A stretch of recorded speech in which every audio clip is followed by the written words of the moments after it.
Hey, what's up guys? Welcome back to another video, and in this video we're going to be going over the 2023 A-Level Computer Science paper for OCR. So before we start, make sure you attempt this paper in time condition so that you see how well you do this paper. And hopefully this video is useful. If it is, and if you want to see part 2, be sure to like, comment and subscribe. And without further ado, let's begin the paper. So question number 1. A small manufacturing business uses networked computers with closed source application software installed.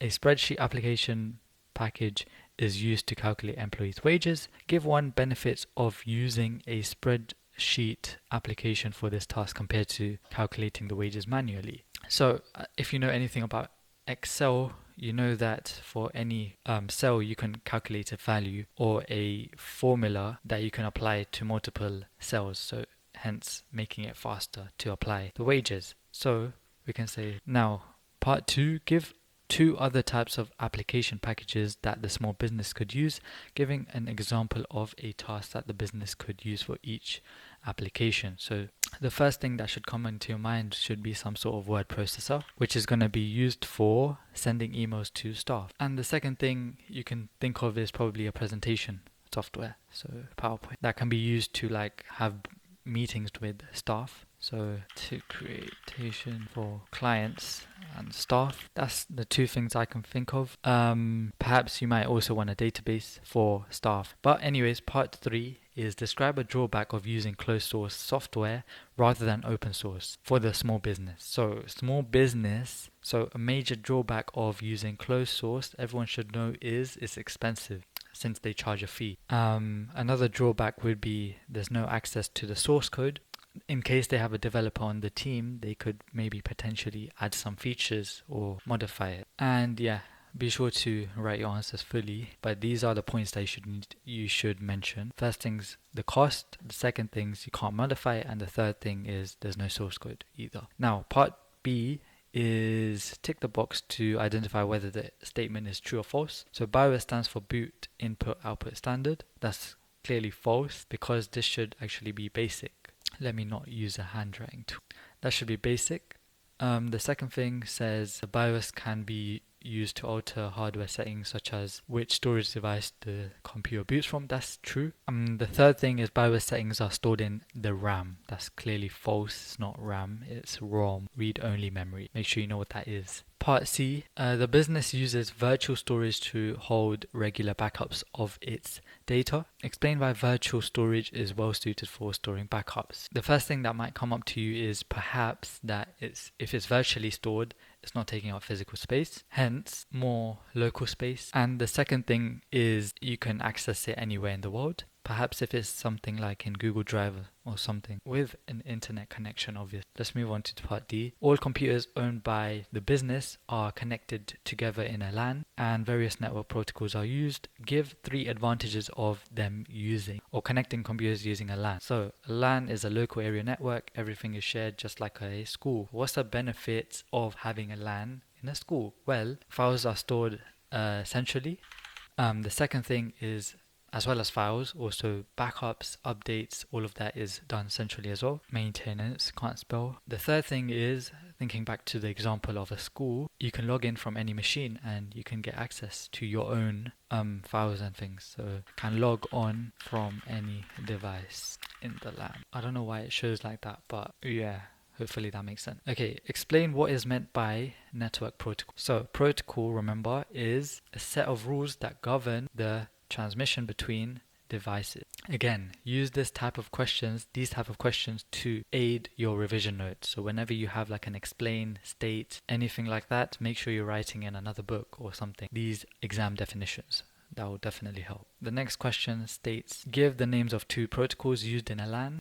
The simple ones that I can think of is HTTP and the second one HTTPS. Remember, the S is for the extra security. You can also have others such as SMTP, FTP, all of them. Make sure you know what they are. I've got a table on the website which is under GCSE section. Again, this is very similar to GCSE content. So explain why protocol layering is used. So the benefits of having layers is each layer is independent of each other. Why is that useful? Because think about it, you can modify one without affecting another. So that's a benefit. And think about having or developing an application. If it's layered, one person does this, one person does this. Think about how you're going to debug it. So it's going to be much more easier. You could probably as well say that it's an abstraction because it hides details from the previous and the layer after it, the details of them. So you can also say that. Now, the next question says, one computer owned by the business monitors critical safety features of manufacturing. All input data must be processed within a predictable timescale of a fraction of a second. State the type of operating system that should be used by this computer. So this will be a real time because it needs to respond to things in a fraction of a second, which is what real-time operating systems do, just like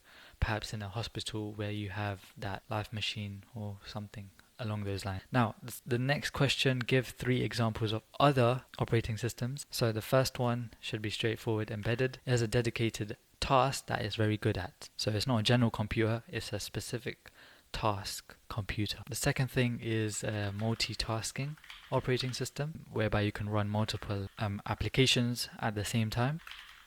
And the second one is multi-user, just so that it's like multi. And as the name suggests, allow multiple users at the same time. Make sure this is not the same as having a Windows computer that multiple people can log in. That's not at the same time. At the same time means you have like 20 people accessing the operating system at the same time. Now, the next one is when a device such as a keyboard or printer requires attention from the CPU, an interrupt is raised. Explain how an operating system deals with an interrupt. So this is a fairly straightforward procedure whereby first the interrupt is checked at the start or at the end of the current FDE cycle. In other words, the FDE cycle that it's on must finish, then checks the interrupt. Now, that interrupt has like a priority, and if it's a lower priority than the current, then the current process proceeds.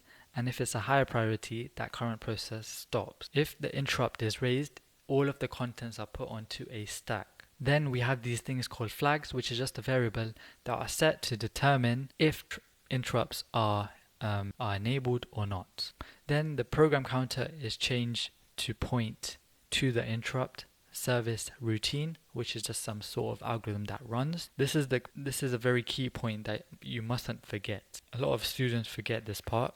And once it's complete, the previous register values are restored from the stack. Again, you pop it out. Then the flag is reset. And if there's a higher priority interrupt during the servicing of the interrupt, this is then added to the stack and the new interrupt is dealt with. Now, this type of question I'd recommend you copying down in your book, just so that this is the best way to learn it instead of going into textbooks and finding all sorts of different definitions. I think this is the best way to learn this type of topic. Now, the next question is on memory management. I won't be writing a full answer to it, but I'll give you some points of what things you need to include. So, memory management is a key function of an operating system. Explain how an operating system can manage the memory available to applications and why it's so important. Memory management is the topic of discussion, and we need to include the different actions carried out by an operating system to manage memory, how memory is being managed can be split up, and why memory management is important. So first things first, you shouldn't just start writing your answer to it. Think about it for a few minutes, maybe come up with a plan as what we're going to do now. So basically, the different actions carried out by an operating system to manage memory. Well, what is memory management first of all?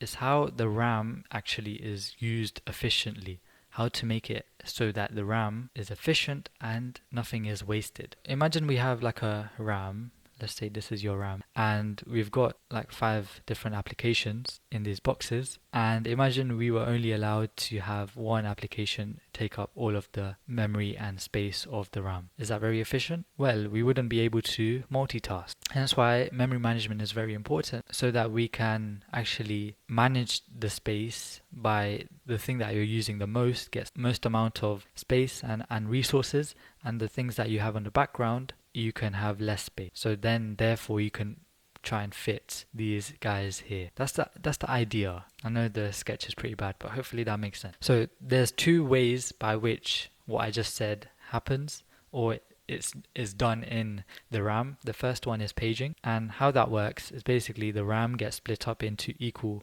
parts. So we have, perhaps if we had 3 like the previous example, all 3 would get similar resources, so fixed size chunks. However, there's a second term which is called segmentation, whereby, as you can probably assume, things are of variable size, so one might get more than the rest. So paging is divided physically, however, segmentation is where memory is divided logically.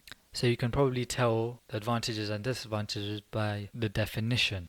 Now, there's also a third thing, which is virtual memory, whereby, for example, if we take the example of having 3 items and we want to have a 4th item, where does that go? Into the RAM.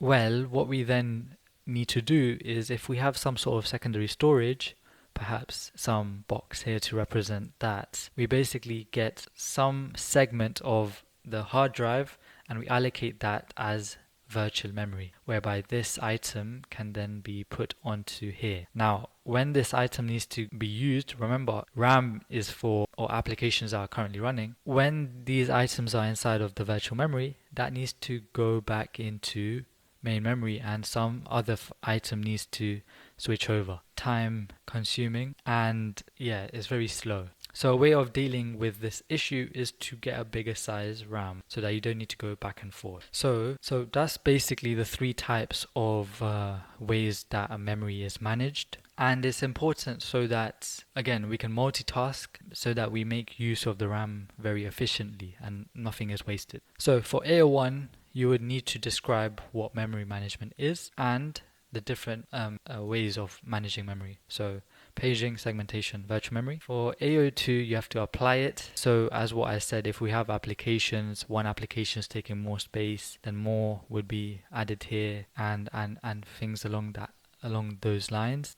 And so hopefully that makes sense. So this is basically from the mark scheme, is basically what I just said. And perhaps you might want to make a note of it in your revision notes or whatever. So this is there just so that you have it. So be sure to pause the video and take notes. So question 2, probably my favorite topic now, data structures and algorithms. So Sundip writes an algorithm to carry out addition and subtraction. The algorithm will use an initially empty stack with the identifier numbers and will take input from the user. The action the algorithm takes depends on the value inputted by the user. These actions are listed in figure 2. So A, we pop 2 values from the number stack, add 2 values, then push back the result onto number on the stack.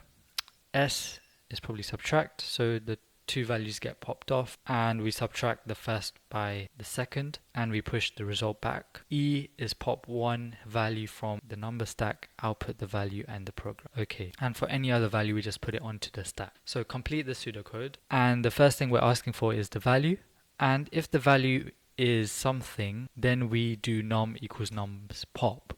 So when are we only popping one time? As you can see here, we're doing it twice. That's A, or S, which should go there. But before that, if value is equal to E, then we're going to pop once and we're going to return that or print it. Else, if the value is A or the value is S, then we're going to pop twice. Now, the main issue that students often have, or I've seen a lot of students do, is not to write value equals again. So they assume you can just do that, but that is wrong. So make sure you're writing the full thing. Then we pop them, and if it's A, we're going to push the, well, it says here, you push back the result of them adding, or them added together. So the way we can do this, since they're being added to num1 and num2, we just add them. Make sure you have brackets. Now the second thing, S, you're subtracting, perfect, and then otherwise you just add it to the stack. How do you add it to, what are we adding to the stack? Well, it's value. And we keep doing this until, think about what happens to the stack, and we keep doing this until value is equal to E. And the reason why this is E is because, remember, this ends the program, so it would make sense to keep on doing it. Now let's move on to part BI, and we're just going to add these in the stack. So 8's already done for us, so the next thing that we're going to add is 7, because that's any other value, And then A, remember we need to pop these two off and push on the result, which is 15. And 6 gets added on to the top like this. This shouldn't be too bad. Similar thing here, 93A. So we're basically going to add these two guys over here. So 12. And then over here we're going to add these two guys, 15. And then we get 15 and 8. So 15, 8. And then we subtract. So 15 subtract 8, which is 7. And then you output it via E. And here, same thing, 25 and 5 subtract, so we get 20, and then we put 2 on, and then we put 3 on, and we do add, so we add these, so it becomes 5 here, so we still got 5 and 20, and then you subtract, so 20 minus 5, which is 15. Not too bad, I've seen worse. If the user enters 42SAE, it will not work. Well, if we try that, we can already see we're going to do 2, which is going to be here 2, and then we're going to do A. For A to be true, we need at least 2 values in the stack. So hence that's going to throw up an issue because you're only going to have one item. This is called a stack underflow. So this is where you can say 4 and 2 are popped, which over here, and 2 is pushed because that's the subtraction. And A causes an attempt to pop 2 values, but there's only one, causing a stack underflow. Overflow means obviously it's full and you're trying to add something onto the stack, but it's full. Now, the second, or part C, a stack is one data structure that is available for Sundep to use. She could also use a queue, linked list, array, or tuple. So describe one difference between a stack and a queue. Again, this is very straightforward. Stack, a first in last out algorithm. First in last out, I always like to think about it as a stack of dishes whereby you put the first item and that first item is last to come out, and a queue is a first in first out, just like a normal real life queue. And that's one difference. Describe one difference between an array and a list. Remember, these two guys are not the same. They are similar but not the same. An array is a fixed size data structure, so a static data structure, and a list is a more dynamic data structure. You could get away with just writing static and dynamic, although you could potentially describe what they are, but it would be the same thing. State how a tuple is different to a list. A tuple is basically, cannot change a tuple once you've basically declared it. So a tuple cannot be changed, or in other words, they are immutable. Describe how the second item in a linked list would be accessed using pointer value. So if we have some sort of linked list with 4 items, that's a very bad linked list, bear with me, actually 3 items. And to get to the second guy, what we need to do is we need some sort, I just realized you can't see any. So if we have this linked list, we want to access the second guy, what we need to do is we need to start with the head, which is the start, and we traverse it in that fashion. So we go to that guy's pointer, which is its next, and that's where your value is. So to write that in words, go to the first position indicated by the start, or in other words, the head pointer or the head node, and from that position read the next pointer, which is this guy, and follow this pointer value and access its data. Remember, these are nodes which have the data and a pointer. That's what a linked list is. So that's how you can write the second item. I think 3 marks is very generous of them. Now we come on to the main part of each exam, which is always these type of conversion questions, which again you need to be so confident in that you can do it in your sleep. I always tell my GCSE students, make sure you know these conversions, it always comes up. So that's a heads up. So again, how you can convert a denary number to hexadecimal is, first I like to always convert it to binary. So if we convert 189 to binary, we get 1. Now that it's in binary, what we need to do is split it into nibbles.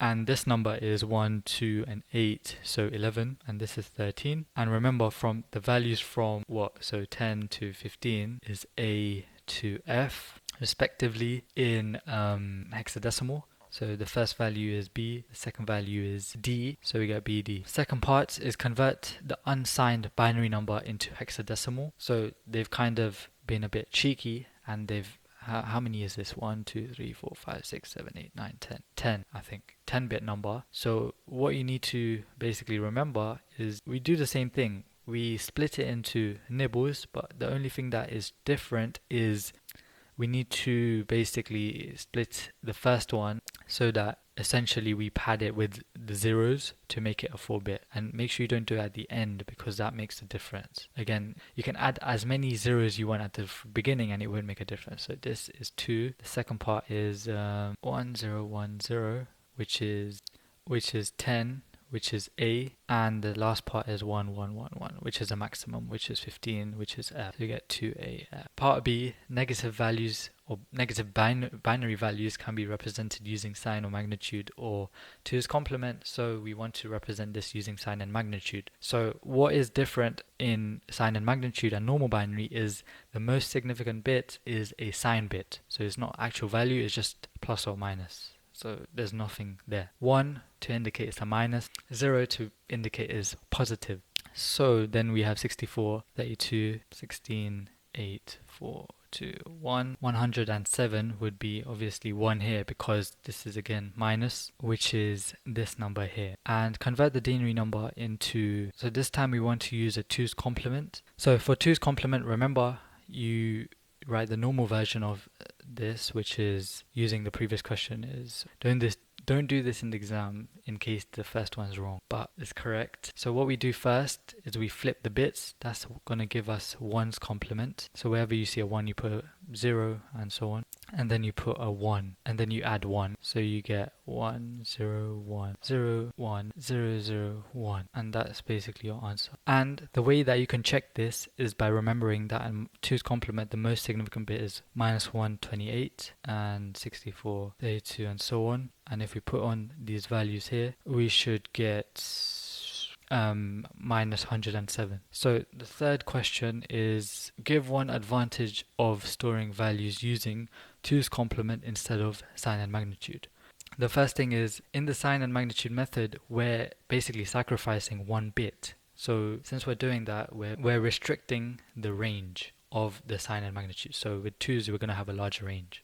So a larger range. Now, part C, show how the denary value -15.75 can be represented as a normalized floating point binary number using 8 bits for the mantissa and 4 bits for the exponent. Make sure you always underline the question as well so that you understand it better. Now it says normalized. What does that mean? Well, it starts, again you can't see it, normalized is 0 if it's a positive, 0 1, and 1 0 if it's negative, the starting bit. So the easiest way to tackle this question is by remembering that in 2's complement the most significant bit is negative, and we're using an 8-bit mantissa. So we draw a point and we can use a half, a quarter, and an eighth, although we might not need that. And then we use 1, 2, 4, 8 and -16. And now we basically create -15.75, which is basically 1 here and 1 here. Now as you see, the decimal point or the binary point is here. We want to have it so it starts with 1 0 because it's a negative. So we move this decimal place 1, 2, 3, 4. 4 places to the left. And we get the number this 1, 2, 3, 4, 5, 6, 7, 8. And since we moved it 4 places to the left, our mantissa, we always assume that it starts here. We need to move it to the right. So it's going to be a positive number. Again, remember this is 2's complement as well. So it's going to be 1, 2, 4, -8. So we're going to have 0, 1, 0, 0. This is 4. That's the exponent. And that's the mantissa. The second way which you can do this question, or the long cut, is by representing 15.75 in the positive variant in fixed. Again, remember this is fixed point 2's complement. Again, what I was saying is we can represent this as 15.75, the positive version. Then you can convert it to 2's complement by flipping the bits, adding 1. Then you would arrive at this position, and then make sure you change that as well. Quick 4 marker. Part D, the normalized floating point binary number.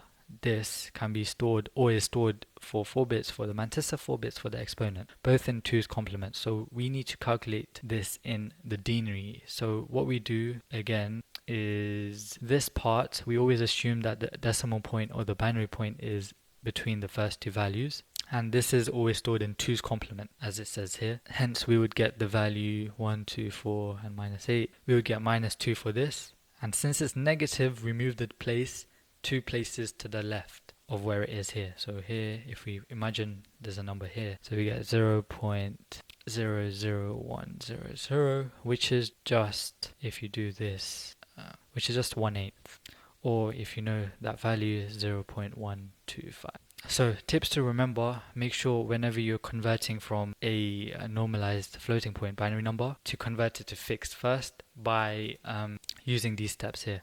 If it's negative, you move it left. If it's positive, you move it right, and always start between the first two values. Part E, complete each of the following sentences relating to the storage of floating point binary numbers with an appropriate word. So increasing the number of bits used for the mantissa increases the what of the number that can be stored. Well, think about it. If the mantissa, what is the mantissa? We move the decimal place by how many places? So if we move that, we're increasing the accuracy of our number, and increasing the number of bits of the exponent increases the size, because again, the maximum, if we have 128 and if we maximize it, we get 256, we get a bigger number. So we're increasing the size of the number that can be stored. Now, next question. A team of programmers create a robot that will be used in a factory. The robot will be able to do the work of multiple humans. Describe the two differences between assembly language and high-level programming. You guys should know the Little Man computing language, which uses mnemonics. So that's the first difference. And whereas language like Python would use words. So that's the main difference between assembly language and high-level language. The second difference is assembly languages use an assembler to convert to machine code. So the LDA in assembly language gets converted into zeros and ones, whereas for high-level language, that uses a translator, which is either a compiler or an interpreter to convert the machine code. So that's the two differences between assembly language and high-level language.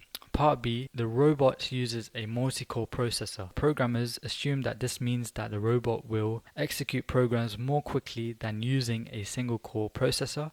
Give one reason why this assumption can be sometimes true. So can execute multiple instructions or FDE cycles at the same time. So think of each core, it can do the FDE cycle independently. So if we have 4 cores, we can do 4 FDE cycles at the same time. Hence why this is sometimes true. And the reason why it's not always true, as what the part 2 says, program needs to take advantage of it. So some programs may not have the facility to take advantage of all the cores. So program must be. And again, it's not all dependent on the core. You could have a high processing speed, high clock speed, or even higher cache that can outperform the number of cores. So there are other factors that influence processing speed.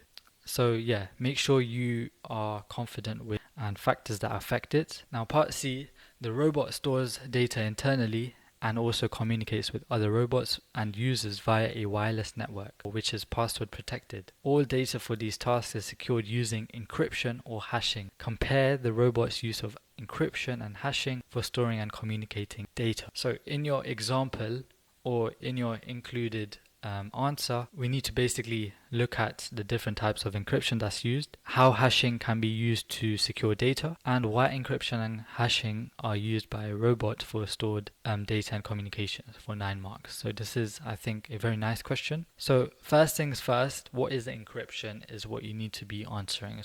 So encryption converts data into data that cannot be understood by anyone. It doesn't make it less likely for it to be intercepted, but it does make it so that if it is intercepted or if it's seen, you can't really work out what it's trying to say. And this is done by using some sort of key. And there are 2 types of encryption: symmetric and asymmetric. So symmetric encryption is, if we think about symmetry, what happens on one side has to happen on the other side. It's the same. Encryption uses the same key for encrypting and decrypting because it's symmetrical. What happens on one side must happen on the other side. However, asymmetric uses 2 different keys. It uses a private key and a public key, whereby one guy has the private key that can be unlocked by his private key or something like that. But we don't need to know too much about how that works for A-level. So encryption is 2-way, so data can be restored from the original key, but a key is required. And the next topic is hashing. So hashing is basically applying some algorithm onto some string and getting a different value. So it's a one-way, non-reversible mathematical process that produces a value from the input value. So that's why we use it to hash passwords, because it's one way. If I give you a hash of a password, you wouldn't be able to reverse engineer that unless obviously you do a brute force attack or a rainbow table attack, but that's besides the point. That's what hashing is. Now we need to apply this into the context of a robot. So here's the marking scheme. Make sure when you're writing your notes, again, use these to make your notes. So key points are hashing is used for a password, which is your application, and yeah, this is pretty self-explanatory. You just have to talk about when each would use and if the robot would, how we can use it in the data storage of the robot. Now, part D, the robot provides a web-based interface for users. The home screen web page for this is shown here, and here's some HTML code that we need to basically fill out. So as you can see, the title here, which is on your tab, on your browser tab, corresponds to this over here, and inside the body tag is basically where the main tags go. So H1 indicates this, and then we have a list. Now every time you use a list item, you need to have like a ordered list or unordered list. You have to specify the order. So in this case it's going to be unordered because there's no 1 dot 2 dot 3 dot over here. So it's UL, and then you have to always close it using the closing tag, which is just a forward slash or slash the tag name. Now the A tag, which corresponds to updates, has something equal to the HTML, which is some page, I guess. So A's always takes a href, not a href, href, and then we have a P tag, which corresponds to login.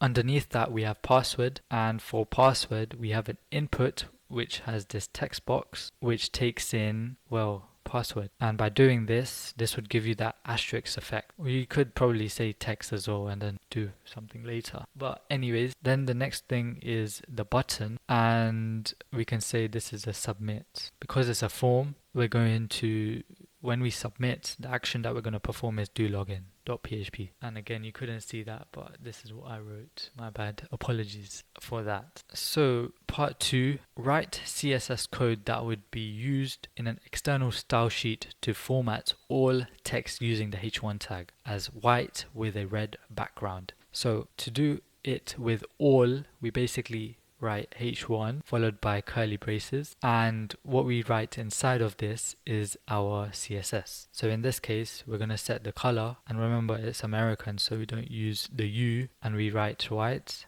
That refers to the foreground color, which it is white, and the background color is going to be red. You can also maybe write the hexadecimal values as well, but it's not necessary. Now the robot's web interface uses images that show the robot in action. The programmers do not want other programmers to download these images.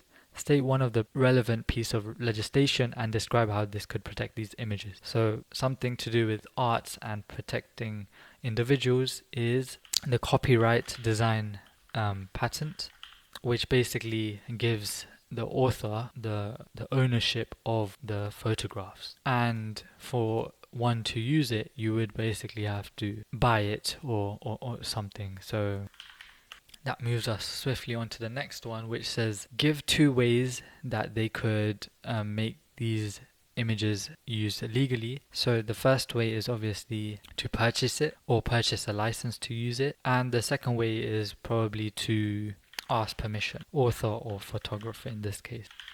The next one is some section of a database, and we're asked to write SQL statement that deletes all records from the table access logs for users that have user type of not needed. So the second clause, the where clause, is straight away going to be where user type. Make sure these match the field names needed, and the thing that goes above is delete from, a bit like select from, but delete would be right.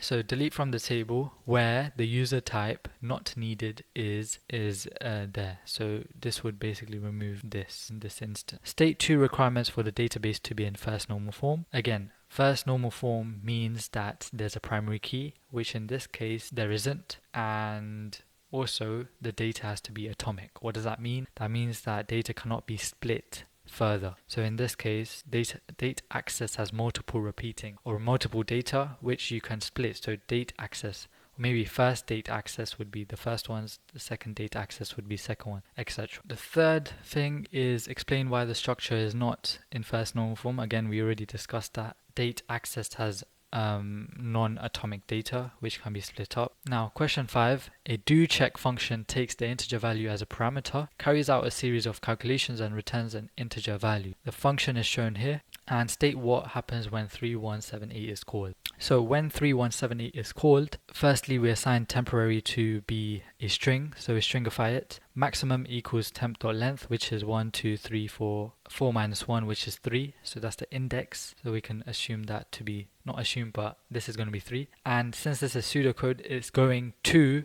3 and not up to 3 like in Python. Now then we do total equals total plus the integer value of the substring of the first instance, which is 0, 1, then 1, 1, and 2, 1, and 3, 1.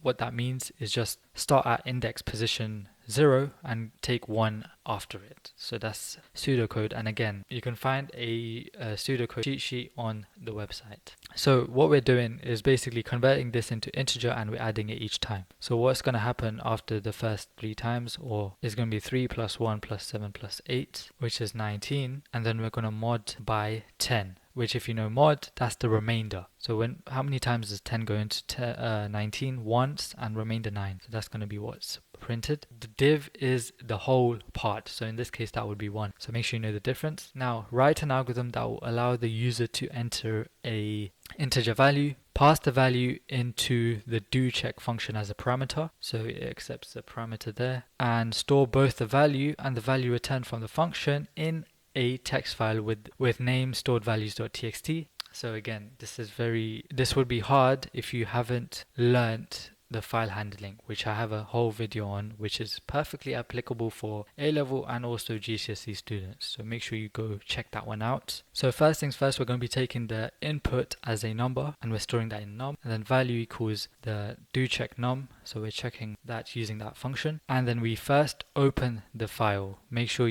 every time you need to access a file, we need to first open it, and this is how you open write with the name, which is stored txt. Then we write line num, and then we write line value. Then remember to close it once you do it. So first thing, you open it and then write or read whatever, and you close after. The way you would read is you would firstly set up a loop, perhaps a while loop, while not the txt file dot end of line, read line, and maybe save that as a variable or something along those lines. Again, watch the video if you're struggling with file handling. Now part 6, we have this logic diagram, and we need to give the Boolean expression that corresponds to this. First things first, this is an OR gate, this is a NOT, and that's an XOR. So A and B go into a OR, whereby there's a NOT, so we negate that and we XOR that with C. Everyone should be getting this correct. Now complete the truth table for the logic circuit here. So A, B is basically an OR, so it's going to be 0 if they're both false. So you get 0, and then 0 XOR, again that's going to be 1. Here again 0 and then 1. So this time is going to be 0 because this is a 0 and a 1. This time we're going to get a 1. Again that's 0. 0, 1, 1, 1, 1. So it's going to be actually a 1. 1, 0, that's going to be a 1. 1, 0, that's 0. Again, same thing, except this is going to be a 1. This is going to be a 1. 1, 0, that's 0. And the last one's going to be 1 as well. Nice 3 marker. Now we got a Kagan map that represents another logic circuit, and we need to find the simplified expression for this circuit. So what we need to do is, if you know anything about K-maps, we need to group, in speech marks, the ones. And you can do that either groups of 2, 4, 6, etc.